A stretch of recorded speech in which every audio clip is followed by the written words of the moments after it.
Hi friends, அஸ்ஸலாமு அலைக்கும். எல்லோரும் நல்லா இருக்கீங்களா? நாங்கள் ரொம்பவே நல்லாயிருக்கோம். இன்றைக்கி நம்ம ரொம்ப ஈஸியான ஒரு ஸ்நாக்ஸ் ரெசிபி தான் பார்க்க போகிறோம். 2 முட்டை வச்சு இதை ஈஸியாக எப்படி செய்கிறதுங்கிறது வாங்கன்னு பார்த்துடலாம். இதுக்கு நான் 2 முட்டை எடுத்து நல்லா பாயில் பண்ணி வச்சுருக்கேன். இதை வந்து இந்த மாதிரி ஷேப்பில் கட் பண்ணி வச்சுருக்கிறேன். அதாவது ஒரு முட்டையை 4 பீஸாக கட் பண்ணி வச்சுருக்கேன். ஸோ 2 முட்டைக்கு இந்த மாதிரி 8 பீஸ் எனக்கு கிடச்சிருக்கு. நீங்கள் எந்த ஷேப் வேணுமோ அந்த மாதிரி ஷேப்பில் நீங்கள் கட் பண்ணி எடுத்துக்கலாம். இப்போ நம்ம பேட்டர் ரெடி பண்ணிக்கலாம்.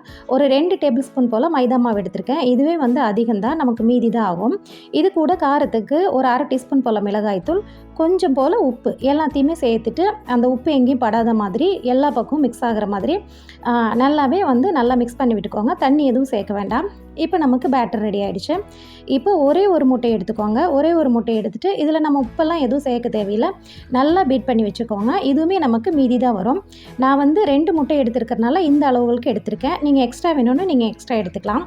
இப்போ நம்ம கட் பண்ணி வச்சுருக்கிற பாயில் பண்ணி வச்சுருக்கிற முட்டையை இந்த மாதிரி நம்ம அந்த பேட்டர் இருக்கு இல்லைங்களா, அந்த பவுடரில் வந்து நம்ம டிப் பண்ணிக்கலாம். அதாவது அது ரொம்ப பிடிக்காது, லைட்டாக ஒரு கோட்டிங் தான் பிடிக்கும். நம்ம கை வச்சு கொஞ்சம் லைட்டாக ப்ரெஸ் பண்ணி கொடுத்தா போதும். கொடுத்துட்டு இந்த மாதிரி எக்கில் டிப் பண்ணிவிட்டு ப்ரெட் க்ரம்ஸில் கோட் பண்ணிக்கோங்க. அவ்வளோதான். இதே மாதிரி எல்லாத்தையுமே நம்ம ரெடி பண்ணிடலாம். பாருங்கள், இந்த அளவுக்கு கோட் பண்ணிங்கன்னா போதும். உங்களுக்கு எக்கில் டிப் பண்ணி வந்திருக்கிறதுனால உங்களுக்கு வந்து ப்ரெட் க்ரம்ஸ் நல்லாவே பிடிச்சிக்கும். இதே மாதிரி நம்ம எல்லாத்தையுமே ரெடி பண்ணிக்கலாம். இப்போ ரெடி பண்ணதுக்கப்புறம் ஆயிலை வந்து நம்ம ஹீட் பண்ணிடலாம். ஆயில் வந்து நல்லாவே ஹீட் ஆகணும். ஹீட் ஆனதுக்கப்புறம் கொஞ்சம் கம்மியாக வச்சுக்கோங்க, ரொம்ப மீடியம் ஃப்ளேமில் வைக்க வேண்டாம். அப்புறம் 1 பை 1 உள்ளே சேர்த்துருங்க. ஆல்ரெடி நம்ம பாயில்டு எக்கு அப்படிங்கிறனால இதில் வந்து உள்ளே வேகிறதுக்கு எதுவுமே கிடையாது. அந்த ப்ரெட்டு வந்து நல்லா ஃப்ரை ஆகி ஒரு கோல்டன் கலர் வந்த உடனே நம்ம வெளியே எடுத்துடலாம்.